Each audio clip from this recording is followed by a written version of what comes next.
अब हम आगे चलते हैं। हमारा जो तीसरा जो राजनीतिक विचार है राजा राम मोहन राय का, उसके बारे में चर्चा करते हैं। राजा राम मोहन रॉय, जैसा कि अभी मैंने आपको पिछले टॉपिक में बताया था कि वे अंग्रेज़ों की न्यायिक व्यवस्था से अत्यधिक प्रभावित हैं, राजा राम मोहन रॉय। तो आपको पता होना चाहिए कि न्याय या जस्टिस जो है वो एक बहुत ही इम्पोर्टेंट फैक्टर है, जो कि ये प्रशासन को सुचारू रूप से या प्रभावशीलता देने में योगदान करता है। अगर कितना ही अच्छा प्रशासन हो, अगर उसमें विवादों के निपटारे का शांतिपूर्ण कोई माध्यम नहीं होगा, तो वे जो विवाद हैं, छोटे छोटे विवाद भी बड़ा रूप या बड़ी समस्या के रूप में आपके सामने प्रकट हो सकते हैं। तो राजा राम मोहन रॉय का मानना है, देखिए, वे कह रहे हैं कि तीसरा जो हमारा जो विचार है वो है न्यायिक सुधार।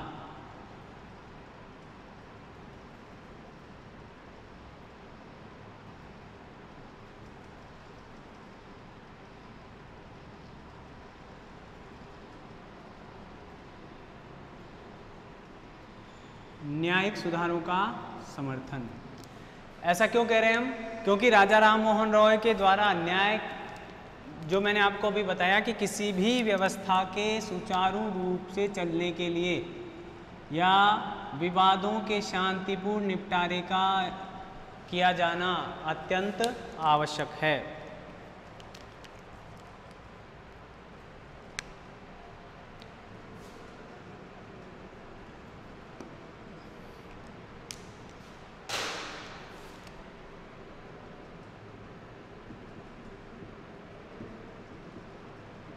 राजा राम मोहन रॉय का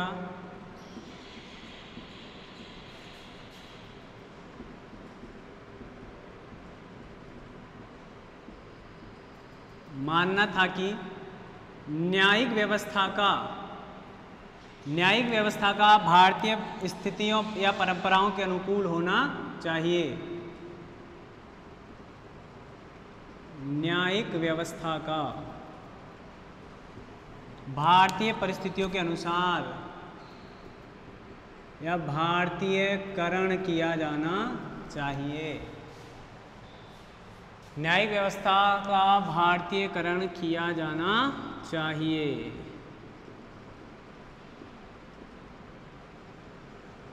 ठीक है, पहली बात तो ये, क्योंकि विवादों के शांतिपूर्ण निपटारा, क्योंकि विवादों का शांतिपूर्ण निपटारा होना आवश्यक था।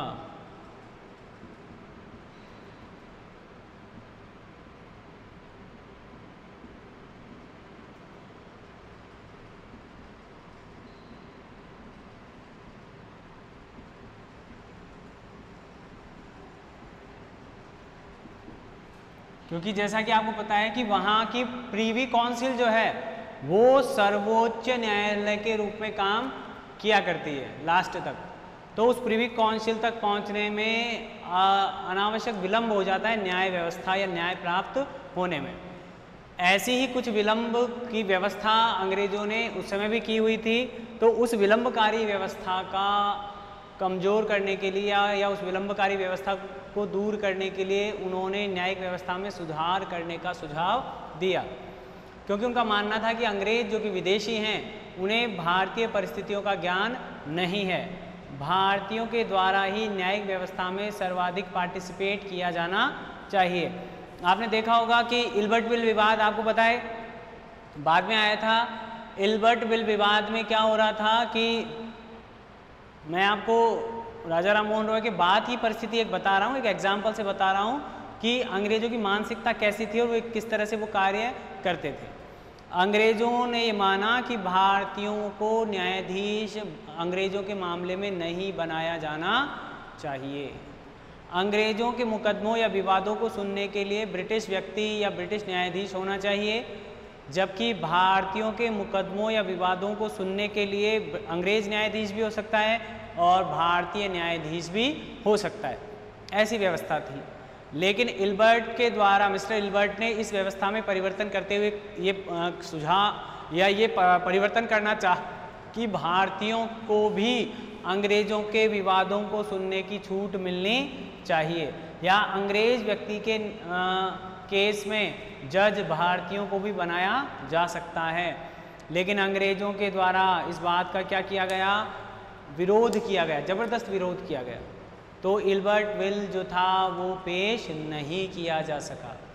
ठीक है, आगे देखें आप इसमें, क्योंकि न्याय में एक तो न्याय क्या हो, सुलभ हो, सस्ता हो, सुलभ और सस्ता हो, और न्याय में जो देरी है, न्याय में देरी अन्याय के समान है, ऐसा भी मानते थे राजा राममोहन रॉय, या उनका भी विश्वास था। ठीक है, इस धारणा में उनका भी विश्वास था, इसलिए वो चाहते थे कि न्याय जो है वो भारतीयों को तुरंत और जल्दी उपलब्ध हो। ऐसा नहीं हो कि भारतीयों को न्याय मिलने में इतनी देरी हो जाए कि उनकी जो भावनाएं हैं वो क्रोध का या किसी आक्रोश का रूप लेकर ब्रिटिश शासन के प्रति क्रांति करने की ओर अग्रसर हो जाएं। यानी न्याय नहीं मिलने के कारण भी भारतीयों में ब्रिटिश शासन के प्रति आस्था समाप्त हो सकती थी, इसके लिए उन्होंने सुझाव दिए। अब आगे देखिए आप, राजा राममोहन राय ने 1833 में, दूसरी बात देखें आप,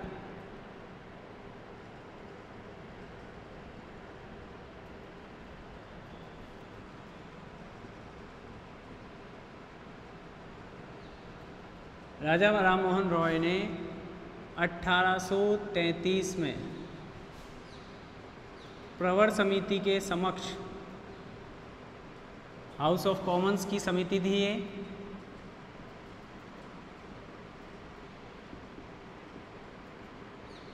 दो सदन है, उनमें से एक सदन ब्रिटेन में ये है, हाउस ऑफ कॉमन्स, प्रवर समिति के समक्ष सुझाव दे रहे हैं कि किस तरह से भारतीयकरण किया जा सकता है। समक्ष दो प्रस्ताव प्रस्तुत किए, या दो सुझाव दिए, प्रस्ताव नहीं कह सकते आप इनको लीगल लैंग्वेज के कारण, दो सुझाव दिए। खुद उपस्थित थे, आपको पता है 1833 में इनकी डेथ हो रही है, तो उससे पहले ये वहीं थे, वहाँ सुझाव देने के लिए प्रस्तुत हुए, तो खुद व्यक्ति से वहाँ पर उपस्थित हो रहे हैं। ठीक है, पहला सुझाव तो था कि भारत में जूरी व्यवस्था को लागू रखा जाए, भारत में जूरी व्यवस्था लागू की जाए। अब क्यों भारतीयकरण करना है? क्योंकि यह पंचायत व्यवस्था से समानता रखती है,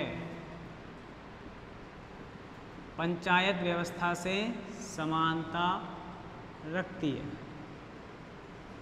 ठीक है, यानी उनका मानना था, जैसे हमने बात की कि उसका क्या होना चाहिए, भारतीयकरण किया जाना चाहिए।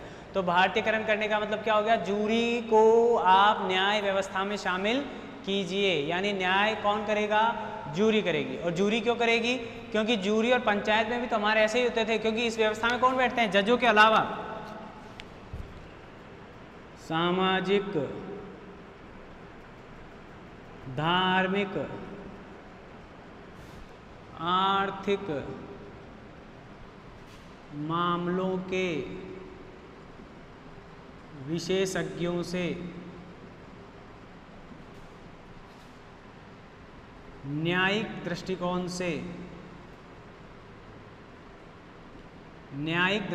से सलाह ली जा सकती है। यानी कोई ऐसा विवाद अगर आएगा तो सिर्फ कानूनी आधार पर उसको नहीं देखा जाएगा, अन्य आधारों पर भी उनके विशेषज्ञों से राय ली जाती है और उसके बाद उस मामले का निपटारा किया जाता है। ठीक है, तो इस जूरी व्यवस्था के कारण भारतीयों को अपने विवादों को समझने या सुलझाने का ज़्यादा मौका मिलता, इस कारण उन्होंने ऐसा करने के लिए कहा। इसके अलावा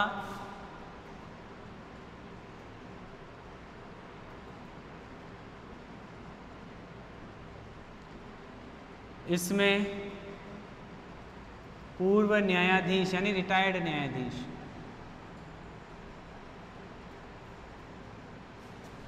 वरिष्ठ वकील और समाज के प्रतिष्ठित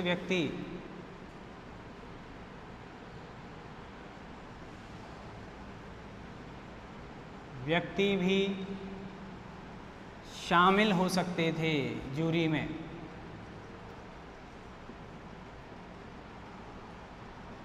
तो आप समझ सकते हैं कि ये वो व्यक्ति हैं जो कि वहाँ की न्यायिक परिस्थितियों के बारे में भी जानकारी रखते हैं, वहाँ के उस लोकल वातावरण में या उस लोकल एनवायरनमेंट की क्या क्या रिक्वायरमेंट है, या न्यायाधीश न्याय करते समय आप ध्यान रखते हैं कि किसी भी व्यक्ति के द्वारा, हमने मनु में आप पढ़ेंगे, मनु में मैंने आपको बताया कि पहली बार अगर कोई व्यक्ति किसी अपराध को करता है तो वह कम दंडनीय होता है, बजाय उसके कि वो बार बार रिपीटेशन में अगर कोई अपराध करता है तो उसको ज़्यादा दंड दिया जाएगा। पहली बार अपराध करने पे तो शायद मुक्त भी किया जा सकता है या दंड की मात्रा कम रखी जा सकती है। तो ये जो व्यक्ति थे या ये प्रतिष्ठित जो व्यक्ति हैं, ये उस समाज में या उस गांव में या उस मोहल्ले में या उस देश में या उस राज्य में, जिले में ध्यान रखते हैं कि वो जो व्यक्ति अपराध कर रहा है उसका बैकग्राउंड क्या रहा है, उसकी फैमिली का बैकग्राउंड क्या रहा है, किन परिस्थितियों में उसने अपराध किया है, या कभी इसकी फैमिली या परिवार ने कोई अच्छा काम भी किया है या नहीं, या न्याय की स्थापना में इनकी भूमिका क्या रही है, न्याय तो का उल्लंघन करने की रही है या न्याय का पालन करने की रही है। इस तरह की सभी पक्षों का, सभी बातों का ध्यान रखते हुए ये जूरी मेंबर न्याय या अपना मत देते थे। जबकि न्यायाधीश तो केवल वहाँ उस समय उपलब्ध तथ्यों और सबूतों और परिस्थितियों का ध्यान में रखते हुए न्याय करता है।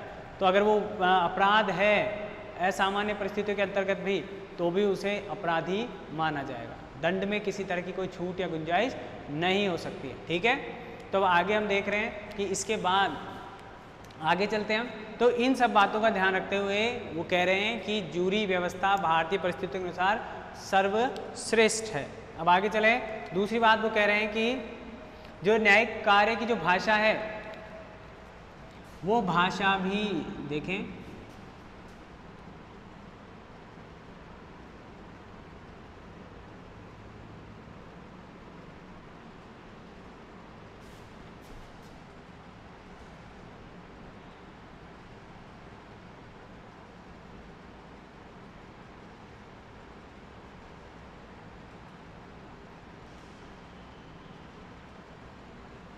न्यायिक कार्यों में प्रयोग की जाने वाली भाषा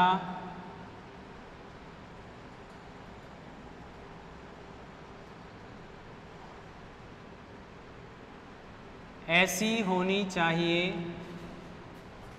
जो कि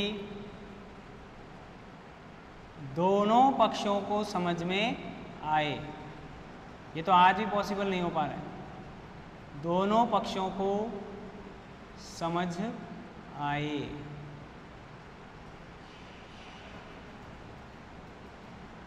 दोनों पक्षों को ये पता होना चाहिए कि उस मैटर पर लिखा हुआ क्या है और उस मैटर में जो लिखा है वो वही है क्या जो वह समझाना चाहता है। सामान्यतः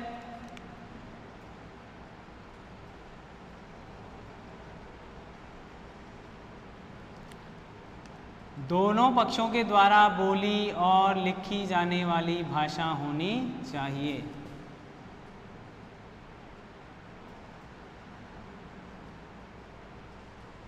दोनों पक्षों के द्वारा बोली और लिखी जाने वाली भाषा होनी चाहिए।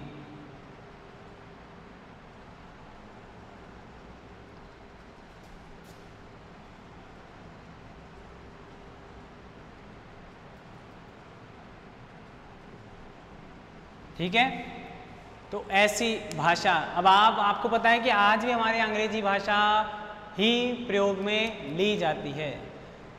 सेशन कोर्ट चले जाइए, वहाँ फिर भी थोड़ी बहुत आपको हिंदी मिलेगी, लेकिन हाई कोर्ट और सुप्रीम कोर्ट में आप अंग्रेजी भाषा के अलावा किसी अन्य भाषा में कार्य नहीं कर सकते, या आपको कार्य करने में कठिनाई का अनुभव हो सकता है। इसीलिए उस समय भी राजा राम मोहन राय कह रहे हैं कि न्याय के लिए आप इन दोनों भाषाओं का प्रयोग करें जो कि उन दोनों पक्षों को समझ में आती हो। अब आगे देखें,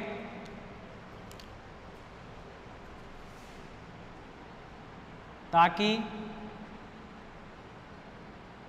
दोनों पक्षों के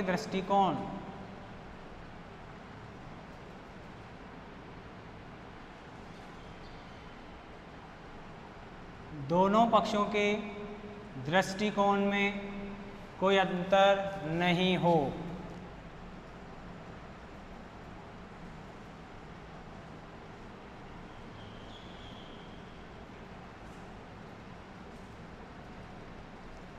ठीक है, अगर इसको देखते हैं तो हम दोनों पक्ष अपनी बात किस तरह से रख पा रहे हैं, इसके लिए आवश्यक है कि वो भाषाएं दोनों के समझ में आने चाहिए और कोर्ट को भी वो भाषा समझ में आनी चाहिए, ताकि वह उन दोनों पक्षों की दलीलों को सुनते हुए उन दोनों पक्षों के दृष्टिकोण के अनुपात में अपना डिसीजन दे सके। ठीक है, आगे चलते हैं। अब यहाँ मैं आपको वर्तमान से भी जोड़ता हुआ चलता हूँ, उसको देख लें आप।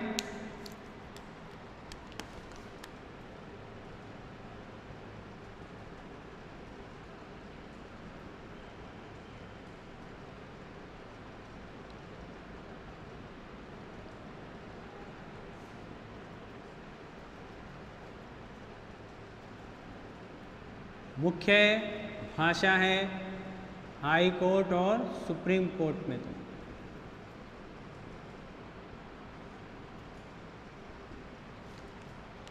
तो मैं आपको एक एग्जांपल देने वाला था, मुझे अभी ध्यान आया कि एक पिछली घटना है, जिस घटना के अंतर्गत क्या किया गया कि किसी से पूछा गया, एक बहुत विद्वान व्यक्ति थे और वो विद्वान व्यक्ति जो थे उनको बड़ा अभिमान था कि मुझे सभी भाषाएं बहुत अच्छे से आती हैं और ऐसा कोई व्यक्ति नहीं है जो ये पता कर सकता हो कि मेरी मातृभाषा कौन सी है, यानी मैं मूल या मेरी जो परिवार की जो भाषा है या मदर टंग जिसको कहते हैं, या बचपन में या जब मैं छोटा था तब मैं किस भाषा का प्रयोग करता था आफ्टर बर्थ, यानी 0 से 5 साल, 1-2 साल के बाद से लेकर बड़ा हुआ तब तक अन्य भाषाएं सीखी उससे पहले।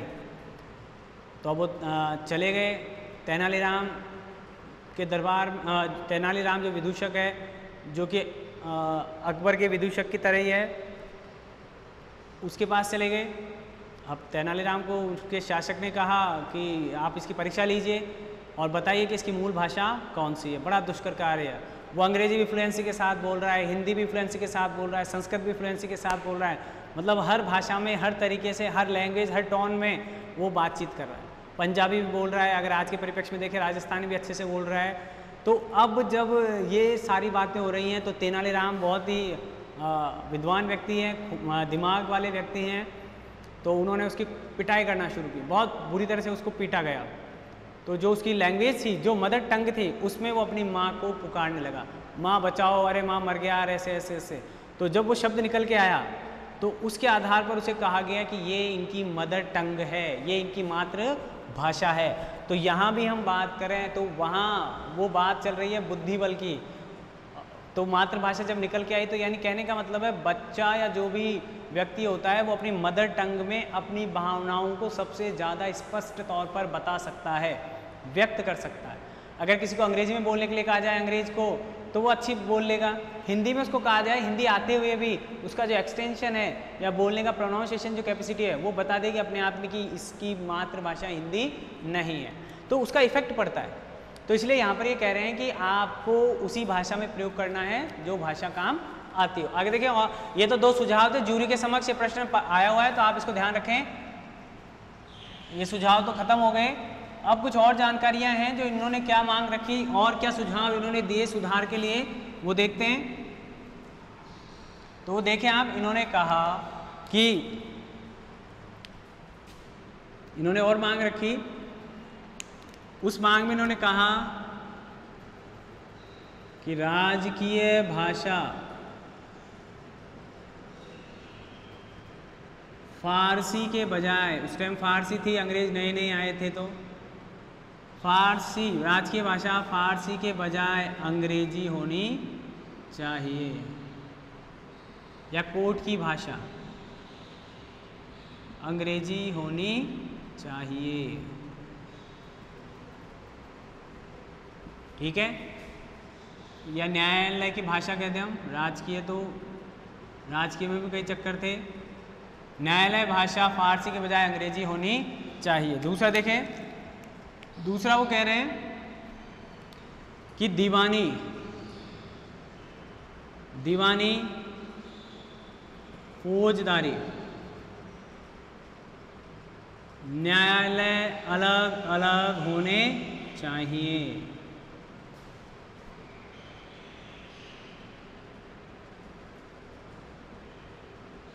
अलग अलग होने चाहिए।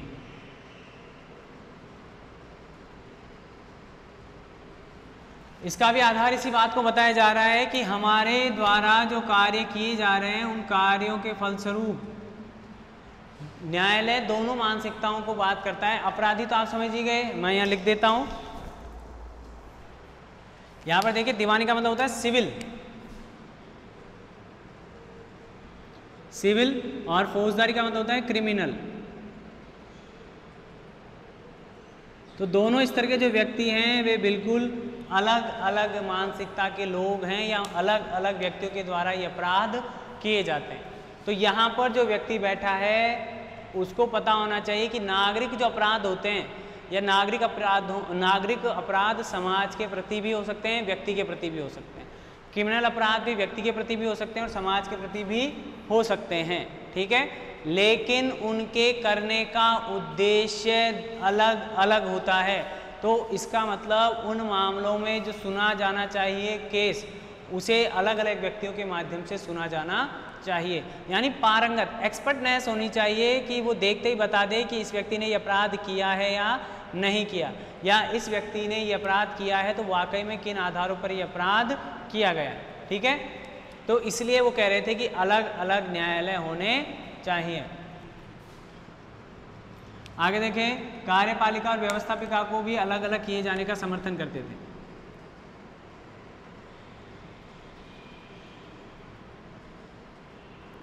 कार्यपालिका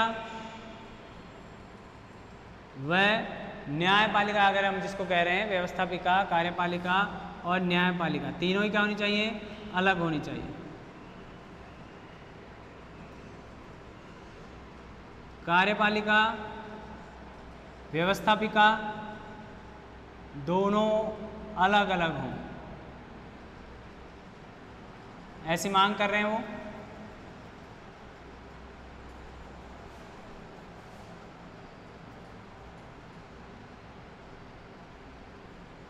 ठीक है, ऐसे ही उनके द्वारा ये भी कार्य किया जा रहा है। राजा राम मोहन रॉय संविधानवाद का समर्थन करते थे। राजा राम मोहन रॉय संविधानवाद का समर्थन करते थे। लिखित कानून होने चाहिए, परंपराओं पर आधारित नहीं, संविधानवाद का समर्थन करते थे। यह भी किस तरह का है? अब संविधानवाद आएगा तो कानूनों का लिखित रूप होगा आपके पास, आप उनमें किसी तरह का कोई विरोधाभास उत्पन्न नहीं कर पाएंगे। संविधानवाद का समर्थन करते थे। क्यों करते थे? क्योंकि आपको पता है कि भारत एक विविधताओं से भरा हुआ राष्ट्र है। ठीक है, विविधताओं से भरा हुआ राष्ट्र है, तो इसकी दिक्कतें क्या आती हैं? इसकी दिक्कतें ये आती हैं कि वहाँ पर आपके द्वारा अपने अधिकारों को लेकर, अपने दायित्वों को लेकर कन्फ्यूजन क्रिएट हो सकता है। तो उस कन्फ्यूजन को क्रिएट करने से रोकने के लिए वो क्या कह रहे हैं कि स्पष्ट तौर पर लिखा हुआ संविधान होना चाहिए, और उस संविधान के आधार पर ही प्रशासन का संचालन किया जाना चाहिए।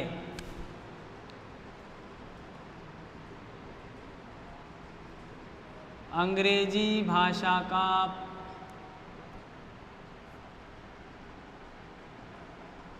को बनाया जाए। न्यायालय भाषा किसको बनाया जाए? अंग्रेजी को। और दीवानी और फौजदारी मामलों को अलग किया जाए।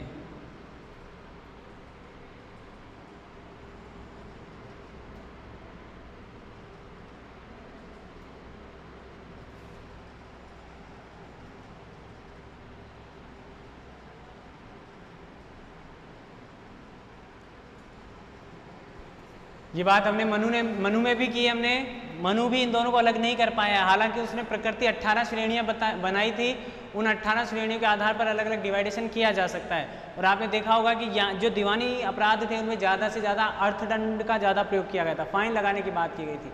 और फौजदारी में अर्थदंड के साथ साथ शारीरिक दंड, वध दंड ये भी उपलब्ध थे। तो ऐसे ही आगे कौटिल्य करेंगे तो कौटिल्य के विचारों का समर्थन कर रहे हैं मान लीजिए, या अपने नए विचार दे रहे हैं इस प्रकार के न्यायालय के लिए। आगे चलते हैं। अब आप देख सकते हैं कि इन्होंने मांग की थी कि अंग्रेजी, तो आज हमारे पास कौन सी भाषा है हाई कोर्ट और सुप्रीम कोर्ट में? अंग्रेजी। ठीक है, समझ में आ रही होगी लिखने का क्या औचित्य है कि आज हमारे यहाँ अंग्रेजी है और अंग्रेजी को आप हटा नहीं सकते। वर्तमान समय में अंग्रेजी का आपके द्वारा विरोध नहीं किया जा सकता। अगर आप अंग्रेजी का विरोध करेंगे या हिंदी का समर्थन करेंगे तो भारत में उत्तर दक्षिण विवाद चालू हो जाएगा। दक्षिण भारत में हिंदी को मान्यता या हिंदी के प्रचार प्रसार को लोगों का समर्थन प्राप्त नहीं है, जबकि उत्तर में आएंगे आप तो हिंदी ज़्यादा प्रभावी रूप से दिखाई देती है, अंग्रेजी को ज़्यादा समर्थन हासिल नहीं है।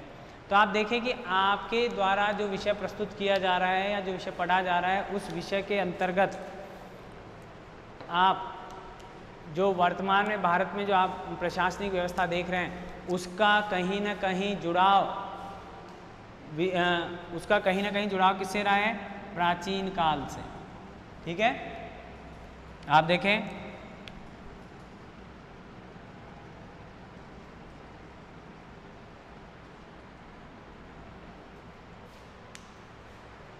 कार्यपालिका आप समझिएगा, व्यवस्थापिका का मतलब आपको पता ही है, कानून का निर्माण करने वाली संस्था।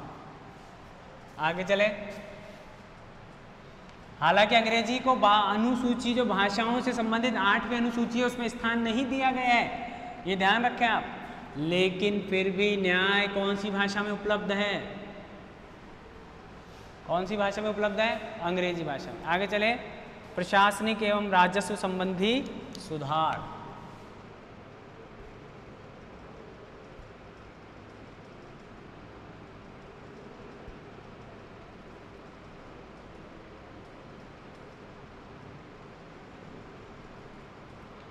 प्रशासनिक एवं राजस्व संबंधी विचार या सुधार।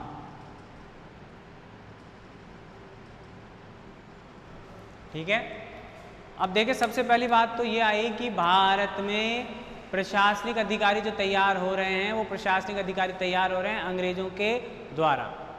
अब अंग्रेज डिसाइड करते हैं कि अंग्रेजों, जैसे हमारे यहाँ आज देखो मैं आपको बता दूं, हमारे यहाँ सबसे बड़ा एग्जाम कौन सा होता है?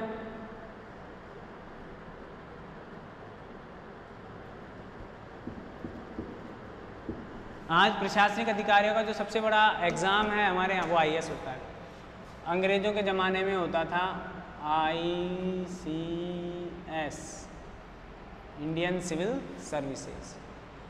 अब इन में भारतीयों के प्रवेश को सीमित कर दिया गया था, या ऐसी परिस्थितियों का निर्माण किया गया जिससे कि भारतीयों को सीमित संख्या में ये प्रवेश मिले, या भारतीय कम से कम इस सेवा में प्रवेश पा सके। उनका मेन उद्देश्य तो था LDC वगैरह बना दिए जाएं, चपड़ासी वगैरह बना दिए जाएं, बाबू वगैरह बना दिए जाएं, ताकि वो व्यक्ति क्या करे, हमारे कार्य में सहायक तो रहे लेकिन नीति नियंताओं में शामिल नहीं रहे।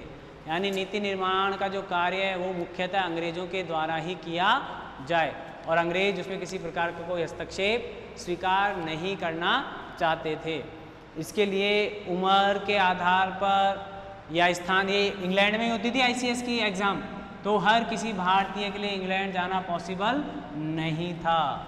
यानी इस तरह की बातें, इस तरह की परिस्थितियां उत्पन्न की गई कि भारतीयों को वहां जाने का मौका नहीं मिले।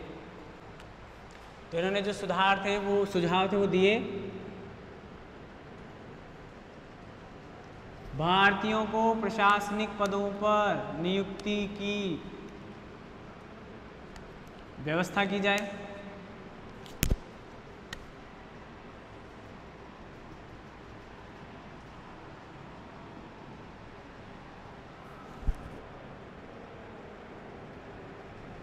अधिक से अधिक भारतीयों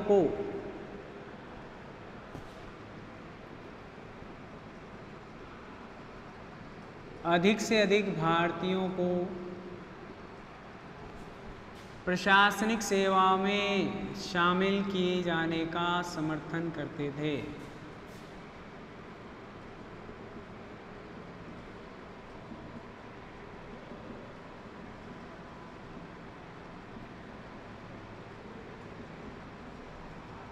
प्रेरित करते, वह ब्रिटिश सरकार से भी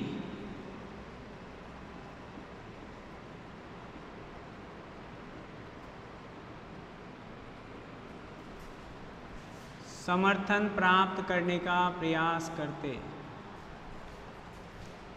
समर्थन प्राप्त करने का प्रयास करते।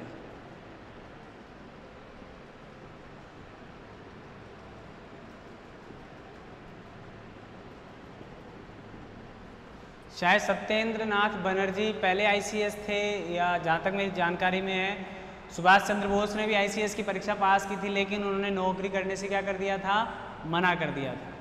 ठीक है, ऐसे ही एक दो व्यक्ति और थे जिन्होंने गवर्नमेंट नौकरी पाने के जितने भी एग्ज़ाम होते थे उनको क्लियर किया, लेकिन कुछ लोगों ने नौकरियां की और कुछ लोगों ने नौकरी करने से क्या कर दिया, इनकार कर दिया।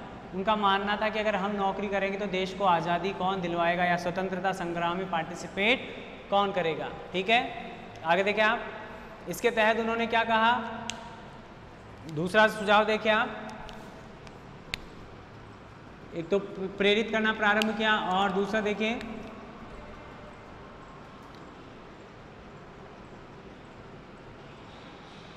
भारतीयों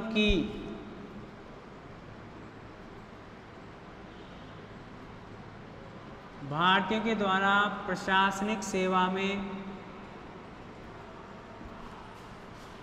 प्रवेश की उम्र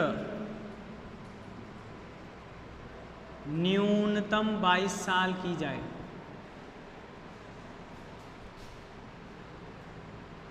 न्यूनतम 22 वर्ष की जाए। ठीक है, अब आगे देखेंगे आप, लॉर्ड लिटन जो आएगा वो 22 से 19 कर देगा। अब 22 से 19 करने के कारण भारतीयों को प्रवेश के लिए कम से कम समय मिलने लगा। ठीक है, आगे देखिए, किसानों पर लगान की दर कम की जाए। राज्य से संबंधित सुझाव दे रहे हैं, किसानों पर लगान दर कम की जाए तथा लगानों की संख्या भी कम की जाए। या जो टैक्स लग रहे हैं उनकी संख्या भी क्या हो, कम हो।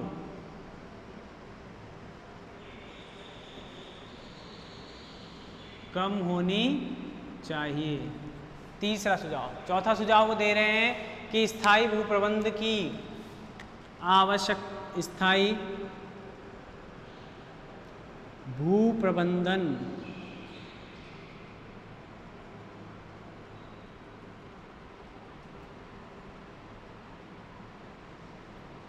की नीति लागू की जाए।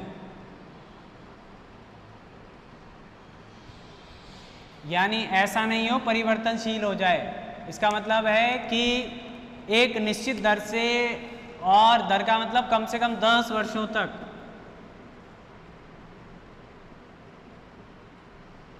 मतलब ऐसी हो कि 5-10 साल तक तो उस किसान को पता रहे कि मुझे कितना ऋण चुकाना है, लगान चुकाना है। ऐसा नहीं हर प्रतिवर्ष बदलती रहे, हर प्रतिवर्ष बदलती रहेगी, हर वर्ष या प्रतिवर्ष बदलती रहेगी तो किसान को भी दिक्कतों का सामना करना पड़ेगा और ब्रिटिश शासन को भी इस तरह से लगान मिलने की संभावना कम हो जाएगी। आगे देखें आप, जो विलासिता की वस्तुएं हैं, आज भी यही सिस्टम है, विलासिता की वस्तुओं पर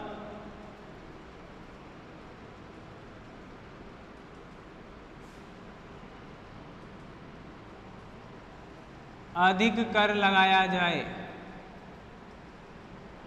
अधिक कर लगाया जाए, ऐसा सुझाव दे रहे हैं मिस्टर राजा राम मोहन रॉय।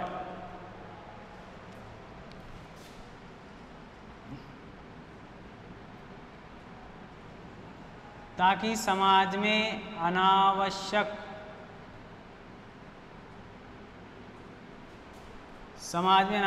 दिखावटीपन पर रोक लगे।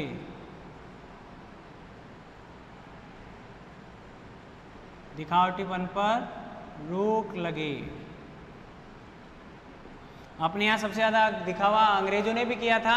ऐसा नहीं है कि अंग्रेज सरकार दिखावा नहीं करती थी, अंग्रेजों के द्वारा भी दिखावा किया जाता था और दिल्ली दरबार आयोजित किए जाते थे, बड़े बड़े भोज आयोजित किए जाते थे या शिकार जैसे कार्यक्रम आयोजित किए जाते थे, तो उन पर भी क्या करना चाह रहे हैं, वो रोक लगाना चाह रहे हैं, क्योंकि ये धन का क्या है, अपव्यय माना जाएगा। क्या माना जाएगा? अपव्यय माना जाएगा। आगे देखें लास्ट, ब्रिटिश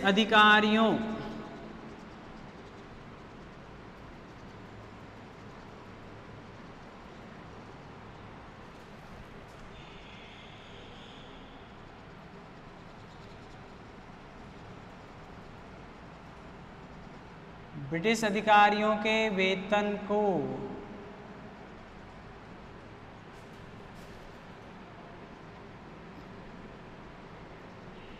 पुनर्गठित किया जाए।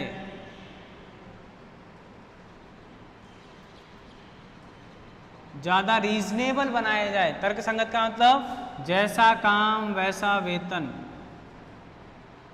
तर्कसंगत का मतलब क्या हो गया? रीजनेबल। जैसा काम वैसा वेतन।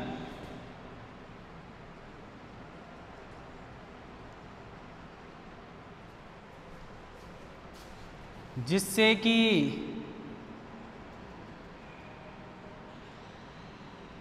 भारतीयों को भी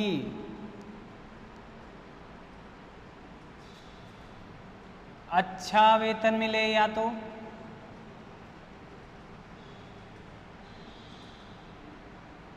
यानी यहां पर एक तरह का क्या था, इस क्षेत्र में क्या था, डिवाइडेशन था। उनके द्वारा अंग्रेजी अधिकारियों को भारतीय अधिकारियों की तुलना में वेतन तो ज़्यादा मिलता था और काम वो भारतीय अधिकारियों से कम करते थे। तो इसके कारण भारतीय अधिकारियों में एक तरह की हीन भावना घर कर जाती थी। सीधी सी बात, अंग्रेजी सेना 1857 की क्रांति में जब होगी तो उसका कारण भी यही था कि अंग्रेज सैनिकों और अंग्रेज अधिकारियों की तुलना में भारतीय सैनिकों और भारतीय अधिकारियों के साथ सौतेला व्यवहार किया जाता था, जो कहीं ना कहीं उनके मन में बाद में क्रांति के रूप में, वो आक्रोश के रूप में वो बाहर निकला।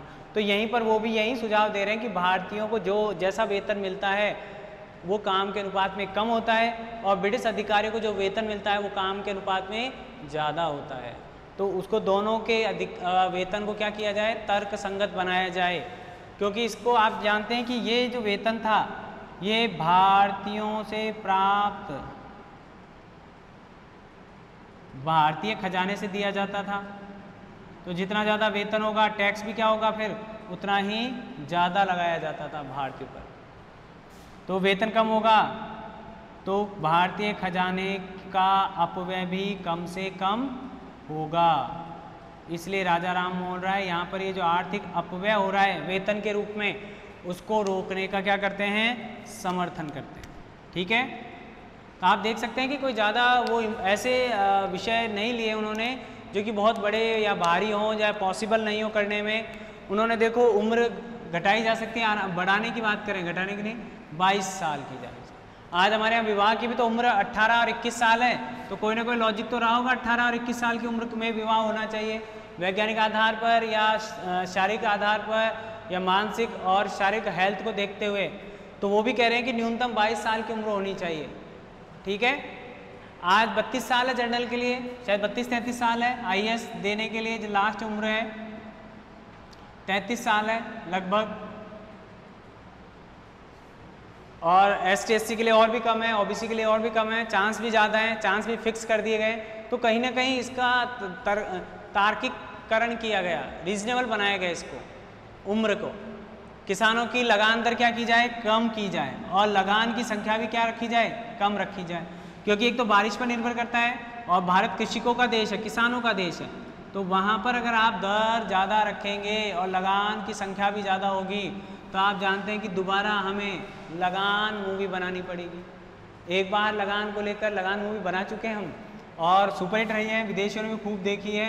तो इस लगान मूवी से ध्यान रखें कि लगान या जो टैक्स है उसका भी इम्पोर्टेंट रोल होता है प्रशासन के स्थायी रूप से काम करने और न करने के लिए। ठीक है, भू प्रबंधन एक निश्चित नीति हो जो कम से कम 5-10 सालों तक बदली न जाए, ताकि किसानों को भी पता रहे कि हमें क्या और कितनी मात्रा में लोन देना है, लेना है, लगान चुकाना है, कितने वर्ष तक यही व्यवस्था रहेगी। दिन प्रतिदिन या वर्ष प्रतिवर्ष आप इसको बदलने का प्रयास करेंगे तो ये जो भू व्यवस्था है ये इतनी बेहतर नहीं हो पाएगी। ठीक है, आगे देखो आप, विलासिता अपने आप में आपको पता है, ऐश जो आप कहते हैं, ऐश कर रहे हैं साहब, ऐश करने की जो वस्तुएं हैं वो अधिक टैक्स लगाई जाएगा तो भी नहीं रुकता है, जैसे शराब, सिगरेट बहुत महंगी महंगी आती हैं, विदेश यात्रा या विमान खरीदना, महंगी जो शराब होती है, आप इन पर टैक्स बढ़ाने की बात क्यों कर रहे हैं? क्योंकि आप कितना भी इन पर टैक्स बढ़ा दीजिए, इनके प्रयोगकर्ताओं की संख्या में कमी नहीं आती है। ठीक है ना, और उनमें कमी नहीं आती है तो उस कमी से बचने के लिए क्या किया जाए, इन पर अनावश्यक जो दिखावा है उसको कम करने के लिए टैक्स को क्या कर दिया जाए, बढ़ा देना चाहिए। ठीक है, उसके बढ़ा देने से क्या होगा कि राजस्व की प्राप्ति भी ज़्यादा होगी, इस पर रोकथाम भी लगेगी। आज हमारे यहाँ शादियों में अत्यधिक व्यय किया जाता है धन को, तो उसका परिणाम क्या होता है कि शादियाँ महंगी होती जा रही हैं, दहेज की मांग बढ़ती जा रही है। ठीक है, इन सब चीज़ों को और देखेंगे आगे, लेकिन आप ये ध्यान रखें कि इस तरह के सुझाव उन्होंने दिए हुए। वेतन को तर्कसंगत या पुनर्गठित कर तर्कसंगत बनाया जाए। तर्कसंगत का मतलब क्या हो गया, मैं और बता देता हूँ, आप ध्यान रखें। तर्कसंगत का मतलब हो गया कार्य के अनुपात में वेतन, कार्य के अनुपात में वेतन, जैसा कार्य जितना कार्य है वैसा क्या मिले, वेतन मिले। ठीक है ना, ऐसी बात कर रहे हैं।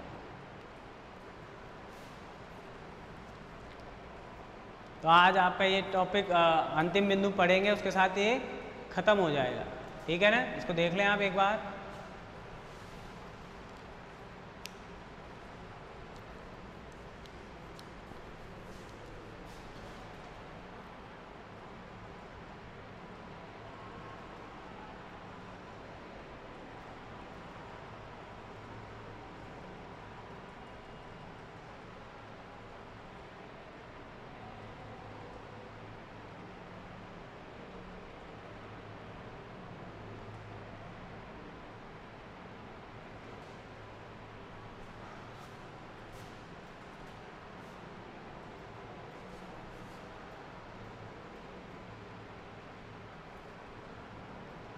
आगे चलें, अंतिम जो बिंदु है हमारा उसको देखते हैं, फिर हमारा ये न्यायिक विचार समाप्त हो जाए, या राजनीतिक विचार क्या हो जाएंगे, समाप्त हो जाएंगे। ठीक है, फिर उसके बाद समाप्त हो जाएंगे राजस्व संबंधी सुधार, फिर समाप्त हो जाएंगे हमारे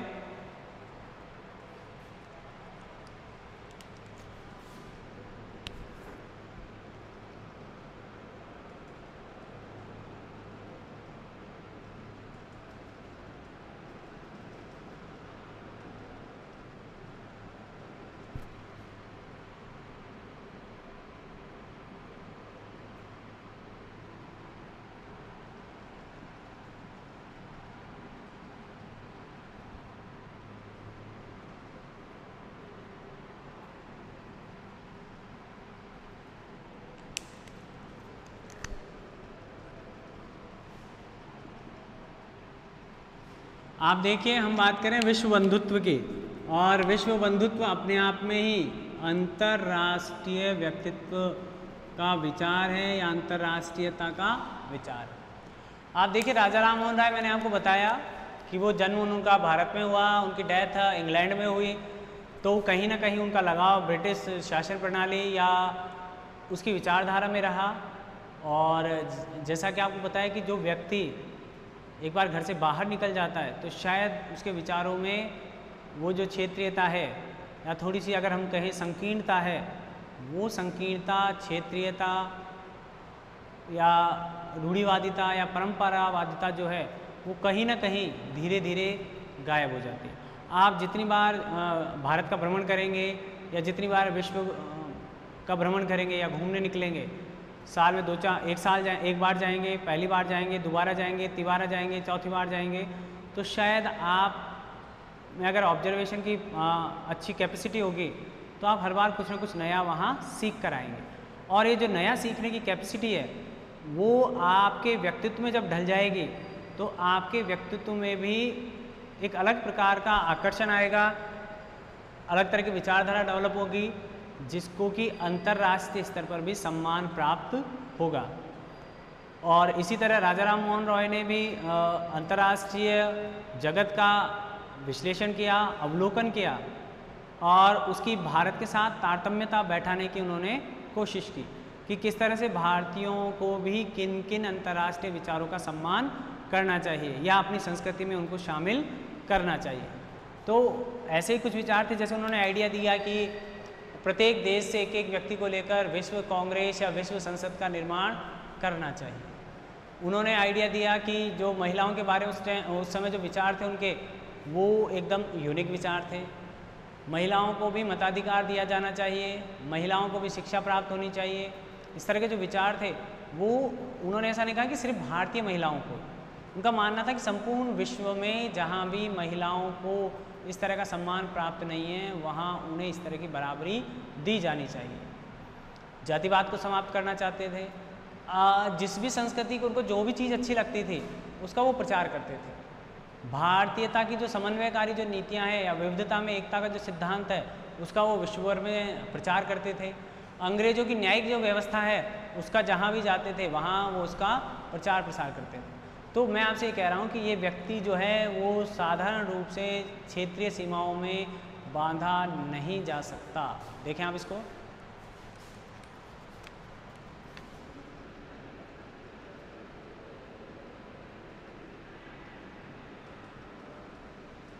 राजा राम मोहन रॉय के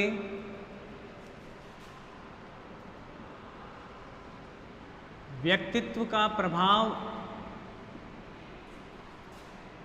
इतना व्यापक था कि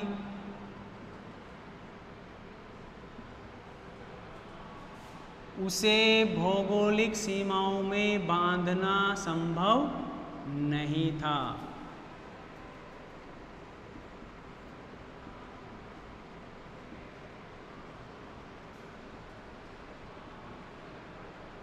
संभव नहीं था, ठीक है।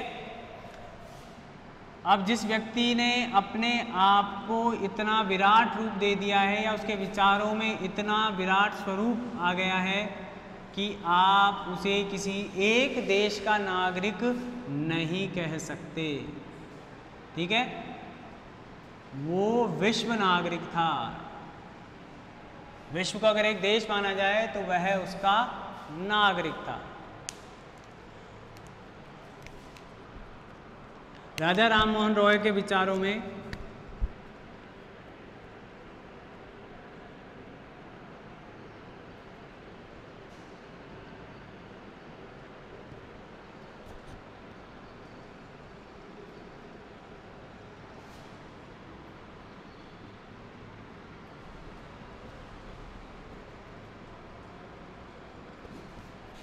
क्षेत्रीयता,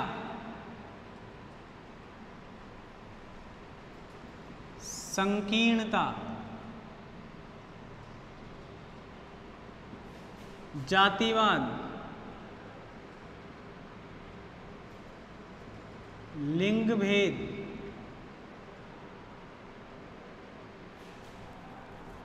जैसे विभाजनकारी तत्व नहीं थे।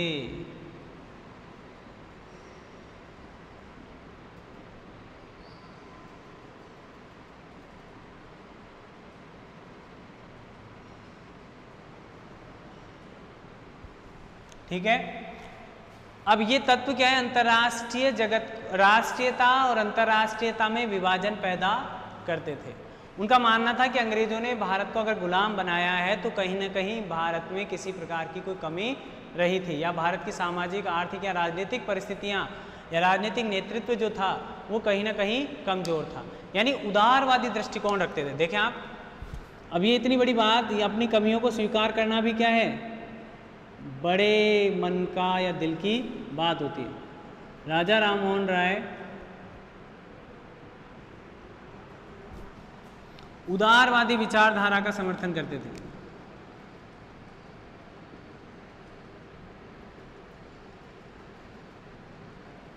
ठीक है, देखें, उदारवादी दृष्टिकोण या विचारधारा का पालन करते थे।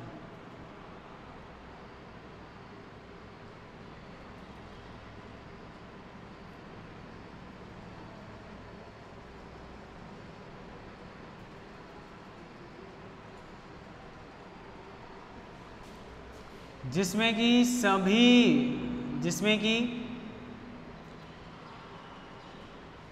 सभी नागरिकों या व्यक्तियों के लिए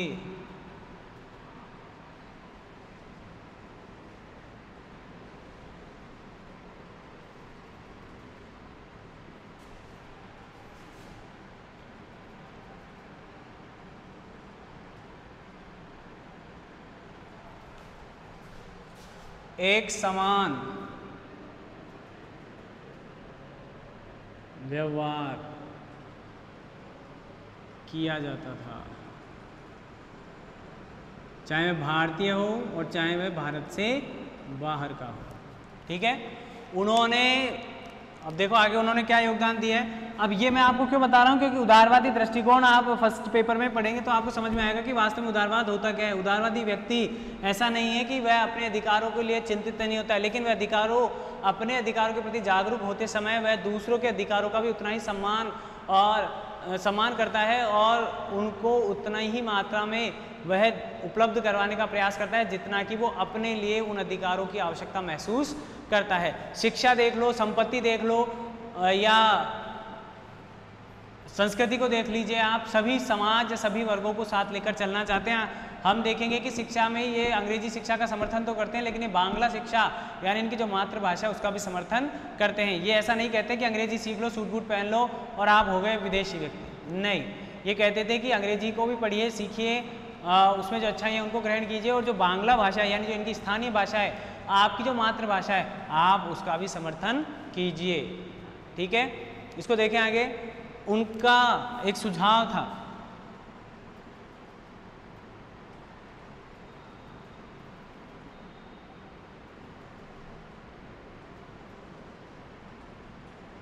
इन्होंने सुझाव दिया था कि, या इनकी आस्था थी या इनकी इच्छा थी कि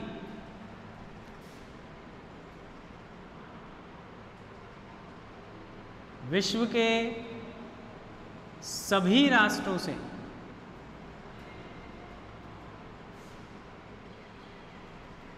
एक एक व्यक्ति को लेकर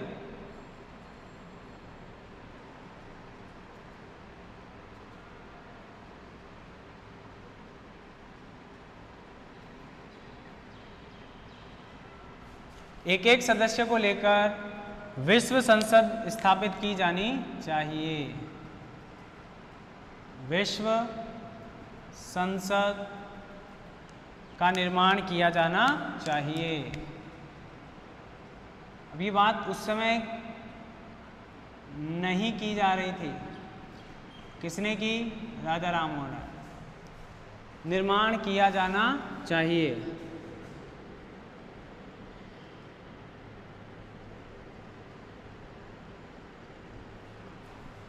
यानी सभी नागरिक जब एक जगह इकट्ठे होकर बैठेंगे तो शायद वह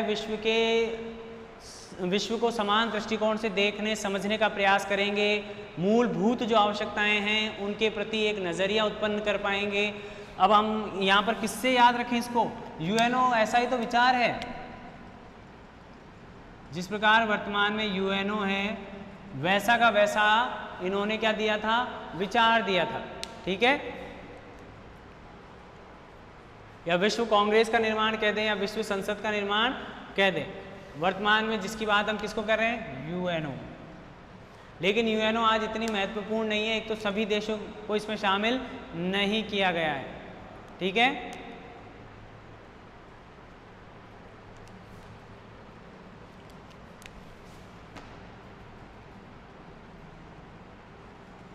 इसी कारण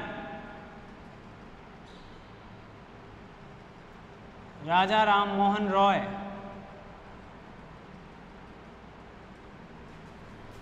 स्वयं को एक विश्व नागरिक मानते थे, अपने आप को विश्व नागरिक मानते थे। किसी, मैंने पहले ही कहा, भौगोलिक सीमाओं में नहीं बांधा जा सकता था। क्या मानते थे अपने आप को? Universal citizen. इंटरनेशनल नहीं कह रहा हूं, यूनिवर्सल मानते थे, विश्व नागरिक मानते थे। और अन्य लोगों को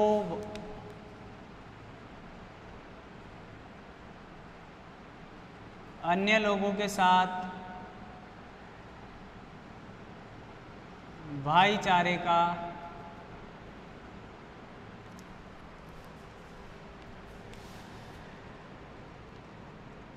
व्यवहार करते थे। ठीक है, तो आप देखिए कि ये आपके जो विषय हैं ये संपूर्ण हो गए हैं।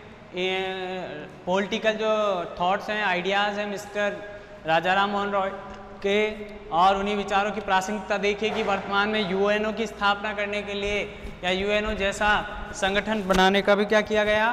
प्रयास किया गया।